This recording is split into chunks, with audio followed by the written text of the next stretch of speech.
گزارش یہ ہے کہ الحمدللہ ثم الحمدللہ، مالک کا فضل و احسان ہے، اللہ کا بہت ہی زیادہ کرم ہے کہ فقیر خاندانی صحیح العقیدہ سنی مسلمان ہے۔ گزارش یہ ہے کہ ہم شخصیت پرست لوگ نہیں ہیں، ہم نے عقیدہ شخصیات کو دیکھ کر نہیں اپنایا۔ جہاں تک بات ہے مفتی حنیف قریشی صاحب کی یا ڈاکٹر اشرف آصف جلالی صاحب کی، جہاں تک بات ہے تو ان میں سے حق پر کون ہے، شخصی اعتبار سے میں کوئی بات نہیں کر سکتا، کیونکہ شخصیت میں نہ میں مفتی حنیف قریشی صاحب کا قائل ہوں نہ ڈاکٹر صاحب کا قائل ہوں۔ اگر شخصیت کو کوئی سامنے رکھ کے بات کرے گا تو ہم شخصیت سے برات کا اعلان کرتے ہیں، چونکہ ہم سنی ہیں اور فکر رکھنے والے سنی ہیں، نظریاتی سنی ہیں، عقیدہ رکھنے والے سنی ہیں۔ شروع سے لے کر آج تک 1450 سالوں کے اندر عقیدہ اہل سنت نبی کریم علیہ الصلوۃ والسلام نے صحابہ کو جو عطا فرمایا، صحابہ اور اہل بیت نے آقا علیہ الصلوۃ والسلام سے لے کر آگے امت کو جو فیض عطا فرمایا، چلتا چلتا آج تک ہمارے پاس کتب حدیث کی، صحیح احادیث کی کتب کے اندر جو ہمیں لکھا ہوا ملا، یا ہمارے ائمہ نے جو اجتہاد کر کے، یا ہمارے ائمہ نے احادیث سے استنباط کر کے جو فکر ہمیں عطا فرمائی، ہم آج بھی اس کے اوپر قائل ہیں اور اس کے اوپر قائم ہیں۔ بات ہے کہ ڈاکٹر اشرف آصف جلالی صاحب اور حنیف قریشی صاحب میں سے حق پر کون ہے؟ حنیف قریشی صاحب کو کچھ جذباتی لوگوں نے لے لیا اور ڈاکٹر اشرف آصف جلالی صاحب کو انہی جذباتی لوگوں نے مسترد کر دیا اور خطائی کا ڈرامہ لگا لیا۔ حضرات گرامی، اس دور کے اندر یہ مسئلہ ڈاکٹر اشرف آصف جلالی صاحب نے اجاگر کیا، وہ نشانے پر آ گئے۔ جب نشانے پر آ گئے تو سب نے اپنی توپیں ان کی طرف سیدھی کر لیں۔ میرا سوال یہ ہے کہ کیا یہ بات کہنے والے واحد شخص علامہ کنز العلماء مفکر اسلام ڈاکٹر اشرف آصف جلالی صاحب ہی ہیں؟ اللہ تعالیٰ ان کو جلد شفا کلی عطا فرمائے، یا پھر ان کے علاوہ بھی کوئی لوگ ہیں؟ اگر میں سابقہ تاریخ کو بیان کروں تو پھر بھی خطرہ طوالت کا۔ ماضی قریب کے اندر کچھ ایسی شخصیات گزری ہیں جن کے ساتھ مفتی حنیف قریشی صاحب کا بڑا قریبی اور قلبی تعلق ہے۔ ان کے الفاظ خطائے اجتہادی کے مسئلے میں، اہل بیت اطہار کے بارے میں جو تھے، ڈاکٹر اشرف آصف جلالی صاحب کا تو لب و لہجہ ان شخصیات کے بولے گئے الفاظ کے مقابلے میں بہت دھیما لہجہ ہے، بہت مؤدب لہجہ ہے۔ ان کے لہجے تو بہت ہی بے باک لہجے تھے، لیکن ان کے اوپر فتویٰ نہیں آیا۔ کیوں؟ یہ سوالیہ نشان ہے۔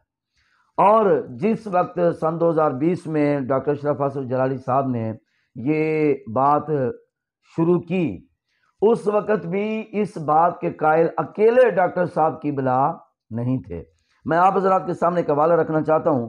16 دسمبر 2020 بروز بدھ بمقام دارالعلوم جامعہ نعیمیہ لاہور تحفظ عقائد اہل سنت علماء و مشائخ کنونشن ہوا، جس کے اندر تحفظ عقائد اہل سنت کے نام پر مشترکہ ایک اعلامیہ پیش کیا گیا۔ اس اعلامیہ کے اندر 54 باتیں بطور عقیدہ بیان کی گئیں۔ ان باتوں کو پرنٹ کر کے علماء کے پاس بھیجا گیا، عوام کے اندر شائع کیا گیا۔ ان باتوں کو پڑھ کر اس کا ویڈیو بیان ان علماء کی طرف سے جاری کیا گیا۔ میرا سوال یہ ہے کہ وہ تقریباً 80 کے قریب علماء کے دستخط بھی ہیں اس اعلامیہ کے اوپر۔ آپ کہتے ہیں کہ 1400 سالوں کے اندر یہ واحد شخص ہیں جنہوں نے سیدہ کی طرف خطائی اتحادی کی نسبت کی ہے۔ حضرات محترم، یا تو اپنی معلومات کا دائرہ وسیع کریں یا پھر کچھ اپنی فکر اور اپنی سوچ کو بہتر کریں۔ اب آئیے وہ 54 عقائد وہ سارے کے سارے میں آپ کے سامنے بیان کروں، وہ تو وقت اجازت نہیں دیتا۔ ان میں سے عقیدہ نمبر 39 ہے، وہ میں آپ کے سامنے پڑھ کے سنانے لگا ہوں۔ اس اعلامیہ کا عقیدہ نمبر 39 لکھتے ہیں کہ حضرات انبیاء کرام علیہ السلام اور فرشتے معصوم عن الخطا ہیں، اور حضرات صحابہ کرام اور اہل بیت اطہار معصوم عن الخطا نہیں ہیں، بلکہ محفوظ عن الخطا ہیں، اور ان سے خطا کا صدور ممکن ہے۔ دلائل شرعیہ کی روشنی میں کسی امر میں ان یعنی صحابہ و اہل بیت کی طرف اجتہادی خطا کی نسبت کرنا گستاخی و اہانت نہیں ہے، البتہ ان امور کا عوام میں بلا وجہ شرعی تذکرہ کرنا ممنوع ہے۔ اب یہاں پر سوال اٹھتا ہے، جب آپ نے یہ کہہ دیا کہ بھئی ٹھیک ہے کہ خطا اجتہادی کی نسبت کرنا اہانت نہیں ہے، بے ادبی نہیں ہے، گستاخی نہیں ہے، لیکن یہ بھی تو ساتھ علماء نے فیصلہ کر دیا نا کہ بلا وجہ شرعی اس کی نسبت ان امور کا عوام میں بلا وجہ شرعی تذکرہ کرنا تو ممنوع ہے نا۔ جب تذکرہ کرنا ممنوع ہے تو ڈاکٹر صاحب کو کیا ضرورت پڑی تھی؟ تو گرامی کے حضرات، ڈاکٹر صاحب کو ضرورت اس لیے پڑی تھی کہ شیعوں کی ایک عورت جس نے ٹی وی پر بیٹھ کر حضرت سیدنا ابوبکر صدیق رضی اللہ تعالی عنہ کی شان میں مسئلہ باغ فدق کا ذکر کرتے ہوئے انتہا درجے کی بے ادبی اور گستاخی والے لفظ بولے تھے، ڈاکٹر صاحب نے اس کی گرفت فرمائی، اس کا تعاقب کیا، اس کا رد فرمایا، پھر وہ پورا قضیہ بیان کرنا پڑا، اس کے اندر یہ واقعہ سارا پھر بیان کیا، پھر اس واقعے کے اندر انہوں نے یہ ثابت کرنے کے لیے کہ چونکہ سیدہ اس وقت اجتہاد فرما رہی تھیں تو مقابلے میں صدیق اکبر کا اجتہاد تھا، دو بزرگوں کے اجتہاد میں ایک کا اجتہاد اور دوسرے کا اجتہاد، تو سیدہ کی طرف انہوں نے خطا اجتہادی کی نسبت کر دی۔ یہ وقت کی ضرورت تھا، وقت کا تقاضا تھا، اس وجہ سے ڈاکٹر صاحب قبلہ نے یہ مسئلہ بیان کیا، لیکن رولا پڑ گیا، ڈھنڈورا پیٹا گیا اور واویلا ہو گیا کہ لو جی ڈاکٹر صاحب گستاخ سیدہ زہرا ہو گئے۔ ڈاکٹر صاحب نے تو اس وجہ سے بیان کیا۔ اب میرا سوال یہ ہے کہ وہ فرقہ تکفیریہ، کیا ان کا جو یہ دعویٰ ہے کہ 1450 سالوں میں یہ مسئلہ کہ سیدہ کی طرف خطا اجتہادی کی نسبت کسی نے نہیں کی ڈاکٹر صاحب کے علاوہ، کیا یہ ان کا صریح جھوٹ نہیں ہے؟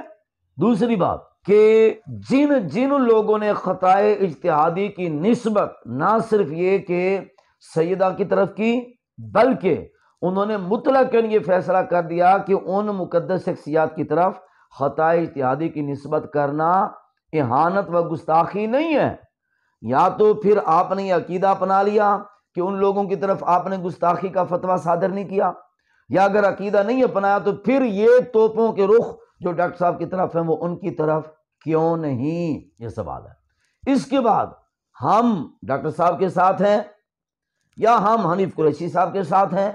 نہیں، کسی کے ساتھ نہیں، ہم عقیدہ اہل سنت پر تھے، ہیں، اور دعا ہے کہ اللہ تعالی ہمیں اسی عقیدے پر زندگی عطا فرمائے، اسی عقیدے پر اللہ تبارک و تعالی ہمیں موت عطا فرمائے۔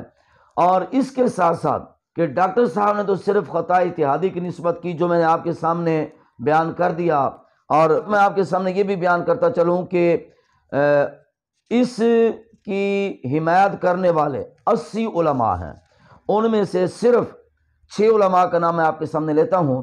دارالعلوم جامعہ نعیمیہ گڑھی شو لاہور کے شیخ الحدیث ہیں علامہ مفتی عبدالعلیم سیالوی صاحب، اور جامعہ نظامیہ الزاویہ لاہور کے ناظم تعلیمات و شیخ الحدیث ہیں علامہ حافظ عبدالستار سعیدی صاحب، اور جامعہ رسولیہ شیرازیہ لاہور کے شیخ الحدیث ہیں علامہ مفتی محمد گل احمد خان عتیقی صاحب، اور جامعہ حجویریہ داتا دربار شریف لاہور کے شیخ الحدیث ہیں علامہ مفتی محمد صدیق ہزاروی صاحب، جامعہ نعیمیہ لاہور کے شیخ الحدیث ہیں علامہ مفتی محمد انور القادری صاحب، اور جامعہ نعیمیہ لاہور کے ہی شیخ الحدیث ہیں علامہ غلام نصیر الدین چشتی گولڑوی صاحب۔ یہ وہ حضرات ہیں کہ جنہوں نے اس اعلامیے کی تصدیق کرتے ہوئے دستخط کیے اور کہا کہ یہی عقیدہ اہل سنت ہے۔ اس کے علاوہ دیگر علماء کو ملا کر 80 علماء کے نام، جن میں بڑے نامی گرامی مدارس کے شیوخ الحدیث ہیں، بڑے نامی گرامی مدارس کے محتممین ہیں، ناظمین ہیں، انہوں نے اس اعلامیے کو قبول کرتے ہوئے یہ قول کیا کہ یہی عقیدہ اہل سنت ہے۔ اب میرا سوال یہ ہے کہ اتنے سارے لوگ کیا یہ سارے کے سارے خطائی ٹھہریں گے کہ نہیں؟ اگر نہیں تو پھر حنیف قریشی صاحب خاموش کیوں؟ اور اس وقت جامعہ نعیمیہ کے دارالافتاء کے انچارج ہیں علامہ مفتی محمد عمران حنفی صاحب دامت برکاتہم العالیہ، انہوں نے مدلل مدنی نماز کے نام سے کتابچہ تحریر فرمایا ہے، اس کے اندر یہ انہوں نے اس کو شامل کیا ہے آخر کے اندر تو اگر کوئی دیکھنا چاہے وہ 54 عقائد بھی آپ پڑھیں، وہ کتاب مدلل مدنی نماز خریدیں، اس کو آپ پڑھیں، یہ میرے ہاتھ میں موجود ہے، اس کو آپ خریدیں، اس کو پڑھیں۔ یہ عقیدہ نمبر 39 بالخصوص پڑھیں، اس کے علاوہ دیگر جو 54 عقائد ہیں وہ بھی پڑھیں، وہ ہمارے عقائد اہل سنت ہیں۔ تو میں گزارش کرتا چلوں کہ ہم عقیدہ اہل سنت پر ہیں، ہم شخصیت پرست لوگ نہیں ہیں۔